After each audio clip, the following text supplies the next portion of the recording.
ಏನ್ ಮಾಡಿದ್ರು ನನ್ನ ಬೆನ್ನು ಸೊಂಟ ನೋವು ಕಡಿಮೆನೆ ಆಗ್ತಿಲ್ವಲ್ಲ. ಎಲ್ಲಾ ರೀತಿ ಟ್ರೀಟ್ಮೆಂಟ್ ಮಾಡಾಯ್ತು, ಎಲ್ಲಾ ಡಾಕ್ಟರ್ ಹತ್ರ ತೋರ್ಸ್ಕೊಂಡು ಆಯ್ತು, ಅಂದ್ರೂ ನನ್ನ ಬೆನ್ನ ಸೊಂಟ ನೋವು ಕಡಿಮೆ ಆಗ್ತಿಲ್ವಲ್ಲ. ಅದಕ್ಕೆ ಹೇಳಿರುವಂತಹ ರೆಸ್ಟ್ ತಗೊಂಡು, ಬೇಕಾಗಿರುವಂತಹ ಪೇನ್ ಕಿಲ್ಲರ್ ತಗೊಂಡು, ಎಲ್ಲಾ ಮನೆ ಮದ್ದುಗಳು ಮಾಡಿದ್ರು ನನಗೆ ಬೆನ್ನು ಸೊಂಟ ನೋವು ಬರ್ತಿದೆಯಲ್ಲ ಡಾಕ್ಟ್ರೇ. ಈ ರೀತಿ ಪ್ರಶ್ನೆ ಇರುವಂತವ್ರನ್ನ ಹಲವಾರು ಜನರನ್ನ ನಾನು ಪ್ರತಿನಿತ್ಯ ನೋಡ್ತೀನಿ. ಈ ಬೆನ್ನು ಸೊಂಟ ನೋವು ಸರಿಯಾಗಬೇಕು ಅಂತಂದ್ರೆ ನಾವೇನೋ ತಪ್ಪು ಮಾಡ್ತಾ ಇದೀವಿ, ಸರಿ ಮಾಡ್ತಾ ಇಲ್ಲ.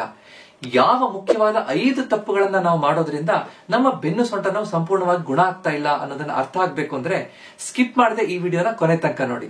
ನಮಸ್ಕಾರ, ನಾನು ನಿಮ್ಮ orthopaedic surgeon doctor Kishan Bhagwat.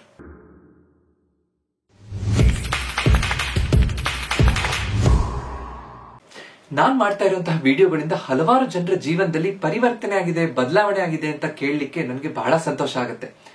ನಿಮ್ಗೆ ಈ ವಿಡಿಯೋಗಳಿಂದ ಖುಷಿ ಆಗ್ತಾ ಇದೆ ಅಥವಾ ಇದರಿಂದ ಲಾಭ ಸಿಗ್ತಾ ಇದೆ ಅಂದ್ರೆ ದಯವಿಟ್ಟು ಈ ವಿಡಿಯೋನ ಲೈಕ್ ಮಾಡಿ, ಈ ಚಾನೆಲ್ ನ ಸಬ್ಸ್ಕ್ರೈಬ್ ಮಾಡಿ, ಬೇರೆಯವರಿಗೆ ಹಂಚ್ಕೊಡಿ. ಇದರಿಂದ ಯೂಟ್ಯೂಬ್ ಈ ವಿಡಿಯೋಗಳನ್ನು ಇನ್ನಷ್ಟು ಜನರಿಗೆ ತಲುಪಿಸಲಿಕ್ಕೆ ನನಗೆ ಸಹಾಯ ಮಾಡುತ್ತೆ. ನಮ್ಗೆ ಬೆನ್ನು ಸೊಂಟ ನೋವು ಗುಣ ಆಗ್ಬೇಕು ಅಂದ್ರೆ ಯಾವ 5 ತಪ್ಪುಗಳನ್ನ ನಾವು ಮಾಡಬಾರದು ಮತ್ತೆ ಏನನ್ನ ಸರಿಯಾಗಿ ಮಾಡಬೇಕು ಅನ್ನೋದನ್ನು ಕೂಡ ಅರ್ಥ ಮಾಡ್ಕೋತಾ ಹೋಗೋಣ. ಮೊದಲನೇ ತಪ್ಪು, ಕೇವಲ ಪೇನ್ ಕಿಲ್ಲರ್ ಮಾತ್ರೆಗಳನ್ನ ಮಾತ್ರ ತಗೊಳ್ಳೋದು. ಯಾವ ಮೂಲ ಕಾರಣದಿಂದ ಈ ಬೆನ್ನು ಸೊಂಟ ನೋವು ಬಂತು ಅನ್ನೋದನ್ನೇ ನಿರ್ಲಕ್ಷ್ಯ ಮಾಡ್ಬಿಡುವಂತದ್ದು. ಹಲವಾರು ಸಲ ನಾವು ನೋಡಿರ್ಬೋದು, ಡಾಕ್ಟ್ರೇ ನನ್ಗೆ ಬೆನ್ನು ಸೊಂಟ ನೋವು ಬಂತು, ನಾನೊಂದು 2 ಪೇನ್ ಕಿಲ್ಲರ್ ಮಾತ್ರೆ ತಗೊಂಡೆ, ಅವಾಗ ತಕ್ಷಣಕ್ಕೆ ನನ್ಗೆ ಆರಾಮಾಯ್ತು, ಆದ್ರೆ ಮತ್ತೆ ಮುಂದಿನ ವಾರ ಮತ್ತೆ ನೋವು ಬಂತಲ್ಲ, ಯಾಕೆ ಅಂತ ಕೇಳ್ತಿರ್ತಾರೆ. ನಾನು ಹತ್ರದಲ್ಲಿ ಡಾಕ್ಟರ್ ಹತ್ರ, ನಮ್ಮ ಮನೆ ಹತ್ರ ಅಥವಾ ನಮ್ಮ ಊರಲ್ಲಿ ಇರುವಂತಹ ಡಾಕ್ಟರ್ ಹತ್ರ ಹೋಗಿದ್ದೆ. ಅವ್ರು ಹೇಳಿದ್ದೆಲ್ಲ ಮಾತ್ರೆ ಕರೆಕ್ಟ್ ಆಗಿ ತಗೊಂಡೆ ಡಾಕ್ಟ್ರೆ, ಅವಾಗ ತಗೋಬೇಕಾದ್ರೆ ಒಂದು 10 ದಿನ ಆರಾಮಾಗಿದ್ದೆ, ಆದ್ರೆ ಬಿಟ್ಟು 2ನೇ ದಿನಕ್ಕೆ ಮತ್ತೆ ನೋವು ಶುರುವಾಗ್ಬಿಡ್ತು ಅಂತ ಹೇಳ್ತಿರ್ತಾರೆ. ಅಂದ್ರೆ ಕೇವಲ ನಾವು ಪೇನ್ ಕಿಲ್ಲರ್ ನ ಮೇಲೆ ಡಿಪೆಂಡ್ ಆಗುವಂತದ್ದು, ಹೋಗಿ ಪೇನ್ ಬಂತು ಅಂದ ತಕ್ಷಣ ಮೆಡಿಕಲ್ ಶಾಪಿಗೆ ಹೋಗಿ 1-2 ಮಾತ್ರೆ ತಗೊಂಡು ನುಂಗುವಂತಹ ಅಭ್ಯಾಸ ತಪ್ಪು. ಪೇನ್ ಕಿಲ್ಲರ್ ಅನ್ನುವಂಥದ್ದು ಒಂದು ಛತ್ರಿ ಹಿಡಿದಾಗ ನಮ್ಗೆ ಆ ಕ್ಷಣದಲ್ಲಿ ಮಳೆ ತಾಗಲ್ಲ, ಬಿಸಿಲು ತಾಗಲ್ಲ. ಆದ್ರೆ ಛತ್ರಿ ಮಡಚಿದ ತಕ್ಷಣ ಮಳೆನೂ ತಾಗ್ಬೋದು, ಬಿಸಿಲು ತಾಗ್ಬೋದು ಅಂತ. ಅಂದ್ರೆ ಛತ್ರಿ ಹಿಡಿಯೋದ್ರಿಂದ ಮಳೆನ ನಿಲ್ಸ್ಲಿಕ್ಕೆ ಸಾಧ್ಯ ಇಲ್ಲ ಅಥವಾ ಬಿಸಿಲನ್ನ ನಿಲ್ಸ್ಲಿಕ್ಕೆ ಸಾಧ್ಯ ಇಲ್ಲ. ಅದೇ ರೀತಿ ಈ ಪೇನ್ ಕಿಲ್ಲರ್ ಅನ್ನುವಂಥದ್ದು ತಾತ್ಕಾಲಿಕವಾಗಿ ನಮ್ಗೆ ರಿಲೀಫ್ ಸಿಗಬಹುದು, ಆದ್ರೆ ನಿಜವಾದ ಕಾರಣ ಏನು ಅನ್ನೋದನ್ನ ನಾವು ಕರೆಕ್ಟ್ ಆಗಿ ಕೂಲಂಕುಷವಾಗಿ ಕರೆಕ್ಟ್ ಆಗಿ ಅರ್ಥ ಮಾಡ್ಕೊಂಡು ಅದನ್ನ ಸರಿಪಡಿಸಿದಾಗ ಮಾತ್ರ ನನ್ನ ಬೆನ್ನು ಸೊಂಟ ನೋವು ಸಂಪೂರ್ಣವಾಗಿ ಗುಣವಾಗ್ಲಿಕ್ಕೆ ಸಾಧ್ಯ ಅಂತ. ಬೆನ್ನು ಸೊಂಟ ನೋವು ಅನ್ನುವಂಥದ್ದು ನಮ್ಮ ಮಾಂಸಖಂಡದಲ್ಲಿ ಇರುವಂತಹ ಬಿಗಿತದಿಂದಾಗಿರ್ಬೋದು, ಸ್ಪಾಸಮ್ ಇಂದಾಗಿರ್ಬೋದು, ಮಾಂಸಖಂಡ ಉಳುಕ್ ಬಿಡ್ತು ಅವಾಗ ಆಗಿರ್ಬೋದು, ಮುಂದೆ ಬಗ್ಗಿ ಭಾರ ಎತ್ತಬೇಕಾದ್ರೆ ಎಲ್ಲ ಉಳುಕ್ ಬಂತು, ಅಥವಾ ನಮ್ಮಲ್ಲಿ ಬೆನ್ನಲ್ಲಿರುವಂತಹ ಡಿಸ್ಕ್ ಹೋಗಿ ನರದ ಮೇಲೆ ಕೂತ್ಕೊಂತು, ಡಿಸ್ಕ್ ಸ್ಲಿಪ್ ಆಯ್ತು ಅಂತ ಹೇಳ್ತಾರೆ, ಡಿಸ್ಕ್ ಪ್ರೊಲ್ಯಾಪ್ಸ್ ಅಂತ ಹೇಳ್ತಾರೆ, ಅದರಿಂದ ಆಗಿರ್ಬೋದು. ನರದ ಮೇಲಿರುವಂತಹ ಒತ್ತಡದಿಂದ ಬೆನ್ನಿಂದ ಕಾಲಿಗೆ ಸೆಳೆತ ಬರ್ತಾ ಇರಬಹುದು. ನಮ್ಮ ಮೂಳೆಗಳಲ್ಲಿ ಇರುವಂತಹ ಬೆನ್ನಲ್ಲಿರುವಂತಹ ಮೂಳೆಗಳು ವೀಕ್ ಆಗಿ ಅಥವಾ ಸವಕಳಿ ಬಂದು ಈ ಬೆನ್ನು ಸೊಂಟ ನೋವು ಬರ್ತಾ ಇರಬಹುದು. ನಮ್ಮ ತಪ್ಪು ಭಂಗಿಯಿಂದ ಬರ್ತಾ ಇರಬಹುದು, ನಾವು ಕುತ್ಕೊಳ್ಳುವಂತಹ ಶೈಲಿ ಅಥವಾ ಜೀವನ ಶೈಲಿ ತಪ್ಪಾಗಿರೋದ್ರಿಂದ ಬೆನ್ನು ಸೊಂಟ ನೋವು ಬರ್ತಾ ಇರಬಹುದು. ಹಲವಾರು ಕಾರಣದಿಂದ ಬೆನ್ನು ಸೊಂಟ ನೋವು ಬರ್ತಾ ಇರಬಹುದು. ಅದಕ್ಕೋಸ್ಕರ ಬೆನ್ನು ಸೊಂಟ ನೋವು ಬರ್ತಾ ಇದೆ, 1-2 ದಿನದ ನಂತರನೂ ಇದು ಸರಿಯಾಗ್ತಾ ಇಲ್ಲ ತನ್ನಿಂತಾನೆ ಅಂತಿದ್ದಾಗ ಆದಷ್ಟು ಬೇಗ ಡಾಕ್ಟರ್ ಹತ್ರ ಹೋಗಿ ತೋರಿಸ್ಬೇಕು. ಯಾವ ಕಾರಣದಿಂದ ಬರ್ತಾ ಇದೆ ಅಂತ ಟೆಸ್ಟ್ ಮಾಡಿ ನೋಡಿದಾಗ, ಡಾಕ್ಟರ್ ಟೆಸ್ಟ್ ಮಾಡಿ ನೋಡಿದಾಗ, ಅವಶ್ಯಕತೆ ಇದ್ದಾಗ ಎಕ್ಸ್ರೇ ಅಥವಾ MRI ಸ್ಕ್ಯಾನಿಂಗ್ ಅವಶ್ಯಕತೆ ಇದ್ದಾಗ ಮಾಡಿಸಿದಾಗ ನಿಜವಾದ ಕಾರಣ ಗೊತ್ತಾಗುತ್ತೆ. ಆವಾಗ ಅದನ್ನ ಸರಿಪಡಿಸಿದಾಗ ನಮ್ಗೆ ಬೇಗ ಆರಾಮಾಗ್ಲಿಕ್ಕೆ ಸಾಧ್ಯ ಆಗುತ್ತೆ. ಅವಾಗ ಕೆಲವೊಂದು ಮಾತ್ರೆಗಳನ್ನು ತಗೊಳ್ಳೋದಿರಬಹುದು, ಫಿಸಿಯೋಥೆರಪಿ ಮಾಡೋದಿರಬಹುದು, ಕೆಲವೊಂದು ವ್ಯಾಯಾಮಗಳನ್ನ ಮಾಡೋದಿರಬಹುದು, ಅಥವಾ ಬೇರೆ ಬೇರೆ ಟ್ರೀಟ್ಮೆಂಟ್ ಮೊಡಾಲಿಟೀಸ್ ಅನ್ನ ಸೇರಿಸ್ಕೊಂಡು ಮಾಡಿದಾಗ ಸಂಪೂರ್ಣವಾಗಿ ನಮ್ಗೆ ಬೆನ್ನು ಸೊಂಟ ನೋವು ಗುಣವಾಗ್ಲಿಕ್ಕೆ ಸಾಧ್ಯ ಆಗುತ್ತೆ. ಯಾರಿಗೋ ಒಬ್ಬರಿಗೆ ಮುಳ್ಳು ಚುಚ್ಚಿದೆ ಅಂತಂದ್ರೆ ಮುಳ್ಳನ್ನ ತೆಗೆಯೋದು ಬಿಟ್ಟು ಬೇರೆ ಎಲ್ಲಾ ಮದ್ದು ಮಾಡೋದ್ರಿಂದ ಏನು ಉಪಯೋಗ ಆಗಲ್ಲ. ಮುಳ್ಳು ಅಲ್ಲೇ ಇದ್ರೆ ಅದರಿಂದ ಹೆಚ್ಚು ತೊಂದರೆ ಆಗ್ತಾ ಹೋಗುತ್ತೆ. ಸೊ ಆದಷ್ಟು ಬೇಗ ಮುಳ್ಳು ತೆಗೆದ ತಕ್ಷಣ ನಮ್ಗೆ ಆ ಗಾಯ ಬೇಗ ವಾಸಿ ಆಗುತ್ತೆ. ಅದೇ ರೀತಿ ಮೂಲ ಕಾರಣ ಏನು ನನ್ನ ಬೆನ್ನು ಸೊಂಟ ನೋವಿಗೆ ಅಂತ ತಿಳ್ಕೊಂಡು ಟ್ರೀಟ್ಮೆಂಟ್ ಕೊಡುವಂತದ್ದು ಜಾಣತನ. 2ನೇ ತಪ್ಪು, ತುಂಬಾ ದಿನ ರೆಸ್ಟ್ ಮಾಡುವಂತದ್ದು. ರೆಸ್ಟ್ ಇಸ್ ಬೆಸ್ಟ್ ಅಂತ ಹಲವಾರು ಜನ ಹೇಳೋದನ್ನ ಕೇಳಿರ್ಬೋದು. ಅಂದ್ರೆ ನಮ್ಮ ಮನೆಯಲ್ಲಿ ಹಿರಿಯರು ಹೇಳಿರ್ಬೋದು, ಬೆನ್ನು ಸೊಂಟ ನೋವು ಬಂದಿದೆ, ರೆಸ್ಟ್ ತಗೋ, ಎಲ್ಲ ಸರಿಯಾಗುತ್ತೆ, ರೆಸ್ಟ್ ತಗೊಂಡ್ರೆ ನಿನ್ಗೆ ಇದಕ್ಕಿಂತ ಉತ್ತಮ ಮೆಡಿಸಿನ್ ಇಲ್ಲ ಅಂತ ಹೇಳಿರುವಂತಹದ್ದನ್ನ ಹಲವಾರು ಜನ ಕೇಳಿರ್ಬೋದು. ನಾನು ಖಂಡಿತ ಒಪ್ತೀನಿ, ಬೆನ್ನು ಸೊಂಟ ನೋವು ಇದ್ದಾಗ ರೆಸ್ಟ್ ತಗೋಬೇಕು. ಆದ್ರೆ ಮೊದಲ 2-3 ದಿನ ಮಾತ್ರ ನಾವು ರೆಸ್ಟ್ ತಗೋಬೇಕು. ಆದಷ್ಟು ಬೇಗ ನಾವು ಮಂಚದಿಂದ ಎದ್ದು ನಾವು ಓಡಾಡಿದಾಗ, ನಮ್ಮ ಮಾಂಸಖಂಡಗಳು ಮೂವ್ಮೆಂಟ್ ಆದಾಗ ನಮ್ಗೆ ಬೇಗ ಚೇತರಿಕೆ ಆಗ್ಲಿಕ್ಕೆ ಸಾಧ್ಯ ಆಗುತ್ತೆ. ಯಾಕೆ ಅಂತ ಕರೆಕ್ಟ್ ಅರ್ಥ ಮಾಡ್ಕೊಳ್ಳೋಣ. ಬೆನ್ನು ಸೊಂಟ ನೋವು ಬಂದಾಗ ನಮ್ಗೆ ಮಾಂಸಖಂಡಗಳು ಹಿಡ್ಕೊಂಡಿರುತ್ತೆ, ಬಿಗಿತ ಬಂದಿರುತ್ತೆ ಅಥವಾ ನೋವು ಆಗ್ತಾ ಇರುತ್ತೆ. ಆವಾಗ 1-2 ದಿನ ರೆಸ್ಟ್ ತಗೊಂಡ್ರೆ ನಮ್ಗೆ ಆ ಮಾಂಸಖಂಡಗಳು ಸ್ವಲ್ಪ ಮಟ್ಟಿಗೆ ರಿಲ್ಯಾಕ್ಸ್ ಆಗುತ್ತೆ. ಆದ್ರೆ ನಾವು ರೆಸ್ಟ್ ಅನ್ನ ಕಂಟಿನ್ಯೂ ಮಾಡಿದ್ರೆ, 1 ವಾರ ಮಲ್ಕೊಂಡ್ರೆ, 10 ದಿನ 15 ದಿನ ಕಂಟಿನ್ಯೂಸ್ ಆಗಿ ನಾವು ಮಲ್ಕೊಂಡೇ ಬಿಟ್ರೆ ಮಾಂಸಖಂಡಗಳು ಇನ್ನೂ ಬಿಗಿತ ಬರ್ತಾ ಹೋಗುತ್ತೆ, ಇನ್ನಷ್ಟು ಸ್ಟಿಫ್ ಆಗ್ತಾ ಹೋಗುತ್ತೆ, ನಮ್ಮ ಬೆನ್ನಿಗೆ ರಕ್ತ ಸಂಚಾರ ಕಡಿಮೆ ಆಗುತ್ತೆ, ಅವಾಗ ಬೇಗ ಚೇತರಿಕೆ ಆಗೋದು ತಪ್ತಾ ಹೋಗುತ್ತೆ. ಅಥವಾ ನಮ್ಮ ಮಾಂಸಖಂಡಗಳು ಸ್ವಲ್ಪ ದಿನ ಇನ್ನೂ ಜಾಸ್ತಿ ರೆಸ್ಟ್ ತಗೊಂಡ್ರೆ ವೀಕ್ ಆಗ್ತಾ ಹೋಗ್ಬಿಡುತ್ತೆ, ಕ್ಷೀಣಿಸ್ತಾ ಬಂದ್ಬಿಡುತ್ತೆ. ಅವಾಗ ನಮ್ಗೆ ರೆಸ್ಟ್ ತಗೊಂಡ ನಂತರ ಎದ್ದು ನಿಂತಾಗ ಮತ್ತೆ ನರಗಳ ಮೇಲೆ ಮೂಳೆಗಳ ಮೇಲೆ ಒತ್ತಡ ಹೆಚ್ಚಾಗ್ತಾ ಹೋಗುತ್ತೆ ಹೊರತು ಬೆನ್ನು ನೋವು ಸೊಂಟ ನೋವು ಬೇಗ ಆರಾಮೇ ಆಗೋದಿಲ್ಲ. ಅದಕ್ಕೋಸ್ಕರ ಆದಷ್ಟು ಬೇಗ ನಮ್ಗೆ ಆರಾಮ ಆಗ್ಬೇಕು ಅಂತಂದ್ರೆ ಮೊದಲು 2-3 ದಿನ ರೆಸ್ಟ್ ತಗೊಂಡ ನಂತರ ಬೇಗ ನಾವು ವಾಕಿಂಗ್ ಮಾಡಬೇಕು. ಒಂದು 5ರಿಂದ 10 ನಿಮಿಷ ಸ್ವಲ್ಪ ಸುಲಭವಾಗಿ ವಾಕಿಂಗ್ ಮಾಡುವಂತದ್ರಿಂದ ಪ್ರಾರಂಭ ಮಾಡಬಹುದು. ನಂತರ ಸ್ವಲ್ಪ ಸ್ಟ್ರೆಚಿಂಗ್ ಎಕ್ಸರ್ಸೈಸ್ ಮಾಡುವಂತಹದ್ದು, ಅರ್ಧ ಭುಜಂಗಾಸನ ಮಾಡೋದು, ನಂತರ ಪವನ ಮುಕ್ತಾಸನ ಅಥವಾ ನೀ ಟು ಚೆಸ್ಟ್ ಸ್ಟ್ರೆಚ್ ಅಂತ ಹೇಳ್ತೀವಿ. ಒಂದು ಕಾಲನ್ನ ನಮ್ಮ ಹೊಟ್ಟೆ ತನಕ ನಿಧಾನ ಎಳ್ಕೊಳ್ಳುವಂತಹದ್ದು, ಕಾಲನ್ನ 2 ದಿಂಬುಗಳನ್ನ ಇಟ್ಕೊಂಡು ಅದರ ಮೇಲೆ ಇಟ್ಕೊಂಡು ಮಲಗುವಂತಹದ್ದು, ಪೆಲ್ವಿಕ್ ಟಿಲ್ಟ್ ಎಕ್ಸರ್ಸೈಸ್, ಬೆನ್ನನ್ನ ಮಂಚಕ್ಕೆ ಒತ್ತುವಂತಹದ್ದು, ಐಸೋಮೆಟ್ರಿಕ್ ಬ್ಯಾಕ್ ಸ್ಟ್ರೆಂಥನಿಂಗ್ ಎಕ್ಸರ್ಸೈಸ್ ಅಂತ ಹೇಳ್ತೀವಿ. ಈ ರೀತಿ ವ್ಯಾಯಾಮಗಳನ್ನು ಮಾಡುವಂತದ್ದು. ಪ್ರತಿದಿನ 10 ನಿಮಿಷ ಯಾವ ವ್ಯಾಯಾಮ ಮಾಡಬೇಕು ಅನ್ನೋದ್ರ ಬಗ್ಗೆ ನಾನೊಂದು ವಿಡಿಯೋ ಮಾಡಿದ್ದೀನಿ, ಅದರಲ್ಲಿ ನೀವು ನೋಡಬಹುದು. ಈ ರೀತಿ ಸುಲಭವಾದ ಸ್ಟ್ರೆಚಸ್ ಅನ್ನ ಮಾಡೋದನ್ನ ಕಲ್ತ್ಕೊಂಡ್ರೆ ಬೇಗ ಚೇತರಿಕೆ ಆಗ್ಲಿಕ್ಕೆ ನಮ್ಗೆ ಅನುಕೂಲ ಆಗ್ತಾ ಹೋಗುತ್ತೆ. ಖಂಡಿತ ರೆಸ್ಟ್ ತಗೊಳ್ಳೋದು ಇಂಪಾರ್ಟೆಂಟ್, ಆದ್ರೆ ಕೇವಲ ರೆಸ್ಟ್ ತಗೋತಾ ಹೋದ್ರೆ ನಮ್ಮ ಮಾಂಸಖಂಡಗಳು ವೀಕ್ ಆಗ್ತಾ ಹೋಗುತ್ತೆ. ನಮ್ಮ ಬೆನ್ನು ಅನ್ನುವಂಥದ್ದು 3 ಕಂಬದ ತರ, ಮಧ್ಯದಲ್ಲಿರುವಂತಹ ಬೆನ್ನು ಹುರಿ ಮೂಳೆ, ಅಕ್ಕಪಕ್ಕದಲ್ಲಿ 2 ಮಾಂಸಖಂಡಗಳು. ಎಷ್ಟು ಬೇಗ ನಮ್ಮ ಅಕ್ಕಪಕ್ಕದ ಮಾಂಸಖಂಡಗಳನ್ನ ನಾವು ಗಟ್ಟಿ ಮಾಡ್ಕೋತೀವೋ ಅಷ್ಟು ಬೇಗ ನಮ್ಮ ಈ ಬೆನ್ನು ನೋವು ಚೇತರಿಕೆ ಆಗುತ್ತೆ, ನರಗಳ ಮೇಲಿರುವಂತಹ ಒತ್ತಡ ಕಡಿಮೆ ಆಗುತ್ತೆ, ನಾವು ಬೇಗ ನಮ್ಮ ಕೆಲಸಕ್ಕೆ ನಾವು ವಾಪಸ್ ಹೋಗ್ಬೋದು. ಇದನ್ನ ಅರ್ಥ ಮಾಡ್ಕೋಬೇಕು. 3ನೇ ತಪ್ಪು ನಮ್ಮ ಭಂಗಿಯನ್ನ ನಿರ್ಲಕ್ಷ್ಯ ಮಾಡುವಂತಹದ್ದು. ನಾನ್ ನಿಮ್ಗೆ ಒಂದು ಪ್ರಶ್ನೆ ಕೇಳ್ತೀನಿ. ಈ ವಿಡಿಯೋ ನೀವು ನೋಡ್ಬೇಕಾದ್ರೆ ಯಾವ ಭಂಗಿಯಲ್ಲಿ ನೋಡ್ತಾ ಇದ್ದೀರಿ? ಅಂದ್ರೆ ನಿಂತ್ಕೊಂಡಿದ್ದೀರಾ, ಕೂತ್ಕೊಂಡಿದ್ದೀರಾ, ಸೋಫಾದ ಮೇಲೆ ಕೂತ್ಕೊಂಡಿದ್ದೀರಾ, ಕುರ್ಚಿ ಮೇಲೆ ಕೂತ್ಕೊಂಡಿದ್ದೀರಾ, ಯಾವ ತರ ಕೂತ್ಕೊಂಡಿದ್ದೀರಿ, ನಿಮ್ಮ ಕುತ್ತಿಗೆ ಎಷ್ಟು ಮುಂದೆ ಬೆಂಡ್ ಆಗಿದೆ, ನಿಮ್ಮ ಭುಜ ಎಷ್ಟು ಮುಂದಕ್ಕೆ ಬಾಗಿದೆ, ನಿಮ್ಮ ಬೆನ್ನಿಗೆ ಸಪೋರ್ಟ್ ಇದೆಯಾ ಅಂತ ಒಂದ್ಸಲ ಯೋಚನೆ ಮಾಡಿ ನೋಡಿ. ನಾವು ಪ್ರತಿನಿತ್ಯ ಬೆಳಗಿಂದ ಸಂಜೆ ತನಕ ಹೆಚ್ಚಿನ ಸಮಯ ಕೂತ್ಕೊಂಡೇ ಕಳಿತೀವಿ. ಕೂತ್ಕೋಬೇಕಾದ್ರೆ ನಮ್ಮ ಕುರ್ಚಿ ಯಾವ ತರ ಇದೆ, ಅದು ಎರ್ಗಾನಾಮಿಕ್ ಕುರ್ಚಿ ಹೌದಾ? ನಾನು ಕೂತ್ಕೊಂಡು ಓದ್ಬೇಕಾದ್ರೆ, ಆಫೀಸಲ್ಲಿ ಕೆಲಸ ಮಾಡ್ಬೇಕಾದ್ರೆ, ಮನೆಯಲ್ಲಿ ಟಿವಿ ನೋಡ್ಬೇಕಾದ್ರೆ, ಊಟ ಮಾಡ್ಬೇಕಾದ್ರೆ ನನ್ನ ಕುರ್ಚಿ ನನ್ನ ಬೆನ್ನಿಗೆ ಸರಿಯಾಗಿ ಸಪೋರ್ಟ್ ಕೊಡ್ತಿದ್ಯಾ? ನನ್ನ ಕುತ್ತಿಗೆ ನಾನು ಕೆಲಸ ಮಾಡ್ಬೇಕಾದ್ರೆ, ಮೊಬೈಲ್ ನೋಡ್ಬೇಕಾದ್ರೆ, ಓದ್ಬೇಕಾದ್ರೆ, ಟಿವಿ ನೋಡ್ಬೇಕಾದ್ರೆ ಅಥವಾ ಒಂದು ಲ್ಯಾಪ್ಟಾಪ್ ಮುಂದೆ ಕೆಲಸ ಮಾಡ್ಬೇಕಾದ್ರೆ ಕರೆಕ್ಟ್ ಆಂಗಲ್ ಅಲ್ಲಿ ಇದೆಯಾ ಅಂತ ನಾವು ವಿಚಾರ ಮಾಡ್ಕೋಬೇಕು. ಯಾಕಂದ್ರೆ ತಪ್ಪು ಪಾಸ್ಚರ್ ಇದ್ರೆ, ಭಂಗಿಯಲ್ಲಿದ್ರೆ, ಸ್ವಲ್ಪ ಕುತ್ತಿಗೆ ಮುಂದೆ ಬಾಗಿದ್ರೆ, ಸ್ವಲ್ಪ ಭುಜ ಮುಂದೆ ಬಾಗಿದ್ರೆ, ನಮ್ಮ ಬೆನ್ನಿಗೆ ಸರಿಯಾಗಿ ಸಪೋರ್ಟ್ ಇಲ್ಲ ಅಂದ ತಕ್ಷಣ ನಮ್ಮ ಡಿಸ್ಕ್ ಗಳ ಮೇಲೆ ಹೆಚ್ಚು ಒತ್ತಡ ಬೀಳುತ್ತೆ, ನರದ ಮೇಲೆ ಒತ್ತಡ ಬಿದ್ದ್ಬಿಡ್ಬಹುದು, ಬೇಗ ಬೆನ್ನೋ ಸೊಂಟ ನೋವು ಬರಬಹುದು. ನಮ್ಮ ಕುತ್ತಿಗೆ ಮತ್ತು ಸೊಂಟದ ಮೇಲೆ ಹೆಚ್ಚು ಒತ್ತಡ ಬೇಗ ಬಿದ್ದು 20-30 ವರ್ಷದವರೆಗೆ ಬೆನ್ನು ಕುತ್ತಿಗೆ ಸವಕಳಿ ಬರ್ತಾ ಇದೆ, ಮೂಳೆ ಸವಿತಾ ಇದೆ, ಲಂಬಾರ್ ಸರ್ವೈಕಲ್ ಸ್ಪಾಂಡಲೋಸಿಸ್ ಹೆಚ್ಚಾಗ್ತಾ ಇದೆ ಅಂತ ನಾವು ಹಲವಾರು ಜನ ಹೇಳಿರೋದನ್ನ ಕೇಳಿರ್ಬೋದು. ಅದಕ್ಕೋಸ್ಕರ ನಮ್ಮ ಭಂಗಿಯ ಮೇಲೆ ನಾವು ಕರೆಕ್ಟ್ ಆಗಿ ಗಮನ ಕೊಡಬೇಕು.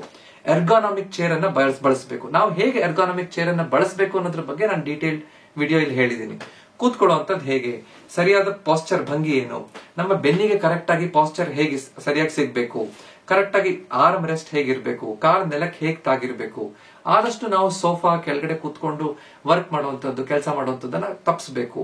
ಮೊಬೈಲ್ ಅನ್ನ ನೋಡ್ಬೇಕಾದ್ರೆ ನಮ್ಮ ಕುತ್ತಿಗೆ ಆಂಗಲ್ ಹೇಗಿರ್ಬೇಕು, ಮಧ್ಯದಲ್ಲಿ ಅರ್ಧ ಮುಕ್ಕಾಲು ಗಂಟೆಗೆ ಒಮ್ಮೆ ಆದ್ರೂ ನಾವು ಓದ್ಬೇಕಾದ್ರೆ, ಕೆಲಸ ಮಾಡ್ಬೇಕಾದ್ರೆ ಒಂದು ಬ್ರೇಕ್ ಅನ್ನ ತಗೊಂಡು ಒಂದು 2-3 ನಿಮಿಷ ಹೋಗಿ ಸ್ವಲ್ಪ ಸ್ಟ್ರೆಚ್ ಮಾಡ್ಕೊಂಡು ಬರೋದ್ರಿಂದ, ನಮ್ಮ ಭಂಗಿಯ ಮೇಲೆ ಕರೆಕ್ಟ್ ಆಗಿ ನಮ್ಮ ಗಮನವನ್ನ ಇಟ್ಕೊಳ್ಳೋದ್ರಿಂದ, ಸರಿಯಾದ ಭಂಗಿಯಲ್ಲಿ ಇದ್ದಾಗ ಆದಷ್ಟು ಬೇಗ ನಮ್ಮ ಬೆನ್ನು ಸೊಂಟ ನೋವು ಚೇತರಿಕೆ ಆಗ್ಲಿಕ್ಕೆ, ಬೆನ್ನು ಸೊಂಟ ನೋವು ಹೆಚ್ಚಾಗದೆ ಇರ್ಲಿಕ್ಕೆ, ಬರ್ದೇ ಇರ್ಲಿಕ್ಕೆ ಆ ರೀತಿಯಲ್ಲಿ ನಾವು ನೋಡ್ಕೋಬಹುದು. 4ನೇ ತಪ್ಪು, ನಮ್ಮ ಬೆನ್ನು ಮತ್ತು ಬೆನ್ನಿಗೆ ಸಪೋರ್ಟ್ ಮಾಡುವಂತಹ ಎಲ್ಲಾ ಮಾಂಸಖಂಡಗಳನ್ನ ಸರಿಯಾಗಿ ಗಟ್ಟಿಯಾಗಿ ಇಟ್ಕೊಳ್ಳದೆ ಇರುವಂತಹದ್ದು. ನಾವು ಒಂದು ನಾಣ್ಣುಡಿ ಕೇಳಿರ್ಬೋದು, ಬೆಂಕಿ ಹಚ್ಚಿದ ಮೇಲೆ ಬಾವಿ ತೋಡ್ದ ಹಾಗೆ ಅಂತ. ಅಂದ್ರೆ ಬೆಂಕಿ ಹಚ್ಚಿದ ಮೇಲೆ ನಾವು ಬಾವಿ ತೋಡ್ತಾ ಇದ್ರೆ ಬೆಂಕಿ ಆರಿಸೋದು ಹೇಗೆ ಅಂತ. ಬೆನ್ನು ಸೊಂಟ ನಾವು ಬರೋಕ್ಕಿಂತ ಮೊದಲು ನಮ್ಮ ದೇಹದ ಮಾಂಸಖಂಡಗಳನ್ನ ನಾವು ಗಟ್ಟಿಯಾಗಿ ಇಟ್ಕೋಬೇಕು. ಅವಾಗ ನಮ್ಗೆ ಹೇಗೆ ಬೆಂಕಿಯನ್ನು ಆರಿಸಲಿಕ್ಕೆ ನೀರ್ ರೆಡಿ ಇರುತ್ತೋ ಅಥವಾ ಬೆಂಕಿ ಬರೋದೇ ಇಲ್ವೋ ನೀರ್ ಹತ್ರ, ಅದೇ ರೀತಿ ನಮ್ಮ ಬೆನ್ನಿನ ಮಾಂಸಖಂಡಗಳು ಗಟ್ಟಿಯಾಗಿದ್ದಾಗ, ಬೆನ್ನಿನ ಅಕ್ಕಪಕ್ಕದಲ್ಲಿರುವಂತಹ ಪ್ಯಾರಾಸ್ಪೈನಲ್ ಮಸಲ್ಸ್, ನಮ್ಮ ಸ್ಪೈನ್ ಕೋರ್ ಮಸಲ್ಸ್ ಅಂತ ಹೇಳ್ತೀವಿ, ಅಂದ್ರೆ ನಮ್ಮ ಪೃಷ್ಠಭಾಗದ ಮಾಂಸಖಂಡಗಳು, ಬೆನ್ನಿನ ಮಾಂಸಖಂಡಗಳು, ನಮ್ಮ ಹೊಟ್ಟೆಯ ಕೆಳಭಾಗದ ಮಾಂಸಖಂಡಗಳು, ಇವೆಲ್ಲ ಮಾಂಸಖಂಡಗಳು ನಮ್ಮ ದೇಹವನ್ನ ಕರೆಕ್ಟ್ ಆಗಿ ಸಪೋರ್ಟ್ ಮಾಡ್ಲಿಕ್ಕೆ ಬೇಕಾಗಿರುವಂತಹ ಮಾಂಸಖಂಡ, ನಮ್ಮ ಬೆನ್ನಿಗೆ ಸಪೋರ್ಟ್ ಮಾಡ್ಲಿಕ್ಕೆ. ಅವಾಗ ಬೆನ್ನಿನ ನರಗಳ ಮೇಲೆ ಒತ್ತಡ ಬೀಳೋದಿಲ್ಲ. ಸೊ ಪ್ರತಿನಿತ್ಯ ಸರಿಯಾಗಿ ವ್ಯಾಯಾಮಗಳನ್ನ ಮಾಡೋದ್ರಿಂದ ಈ ಮಾಂಸಖಂಡಗಳನ್ನ ಗಟ್ಟಿಯಾಗಿ ಇಟ್ಕೊಳ್ಳಿಕ್ಕೆ ಸಾಧ್ಯ. ಆದಷ್ಟು ಬೇಗ ಬೆನ್ನು ಸೊಂಟ ನೋವಿದ್ದೆ ಚೇತರಿಕೆ ಆಗುತ್ತೆ, ಬೆನ್ನು ಸೊಂಟ ನೋವು ಬರದೇ ಇರೋ ರೀತಿಯಲ್ಲಿ ನೋಡ್ಕೊಳ್ಳಿಕ್ಕೆ ಆಗುತ್ತೆ ಅಂತ. ಈಗ ಎಲ್ಲರಿಗೂ ಒಂದೇ ರೀತಿಯಾದಂತಹ ವ್ಯಾಯಾಮಗಳನ್ನ ಮಾಡಬೇಕಾ? ಖಂಡಿತ ಅಲ್ಲ. ಕೆಲವೊಂದು ತೊಂದರೆ ಇದ್ದಾಗ ಕೆಲವೊಂದು ವ್ಯಾಯಾಮಗಳನ್ನ ಮಾಡಬಹುದು.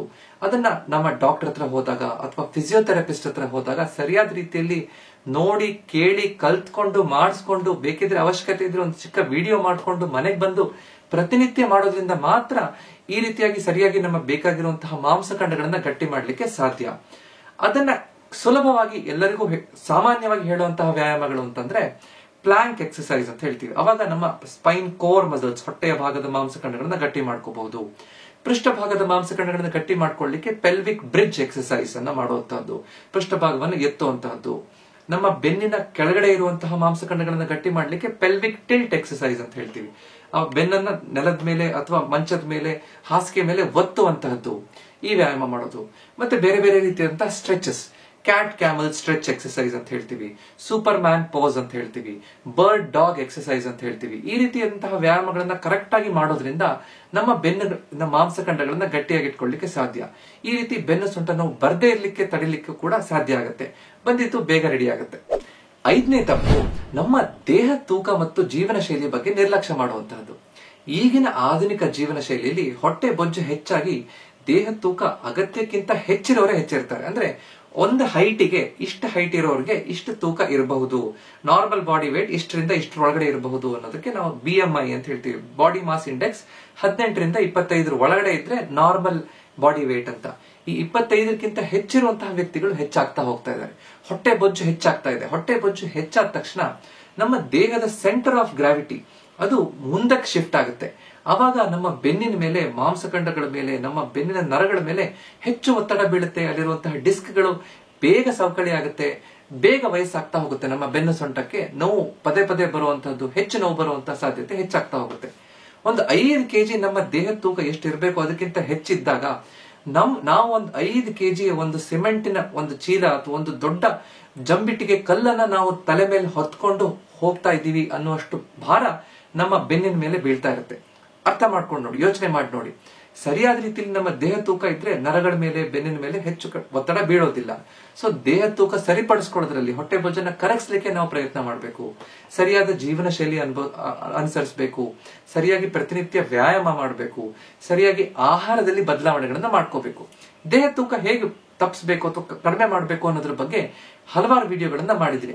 ಅದರ ಪ್ಲೇ ಲಿಸ್ಟ್ ಅನ್ನ ಲಿಂಕ್ ಅನ್ನ ಕೊಟ್ಟಿರ್ತೀನಿ, ನೀವು ಅದನ್ನ ನೋಡಬಹುದು. ಅದರ ಜೊತೆಗೆ ನಮ್ಮ ಮಾನಸಿಕ ಒತ್ತಡ ಹೆಚ್ಚಾಗ್ತಾ ಇದೆ. ಈಗಿನ ಜೀವನ ಶೈಲಿಯಲ್ಲಿ ಮಾನಸಿಕ ಒತ್ತಡ ಹೆಚ್ಚಾಗ್ತಾ ಇದ್ದ ಹಾಗೆ ನಮ್ಮ ಈ ಸ್ಟ್ರೆಸ್ ಹಾರ್ಮೋನ್ ಹೆಚ್ಚಾಗಿ ದೇಹ ತೂಕ ಇನ್ನಷ್ಟು ಹೆಚ್ಚಾಗುತ್ತೆ, ಇನ್ನಷ್ಟು ದೇಹದಲ್ಲಿ ಉರಿಯೂತ ಹೆಚ್ಚಾಗುತ್ತೆ.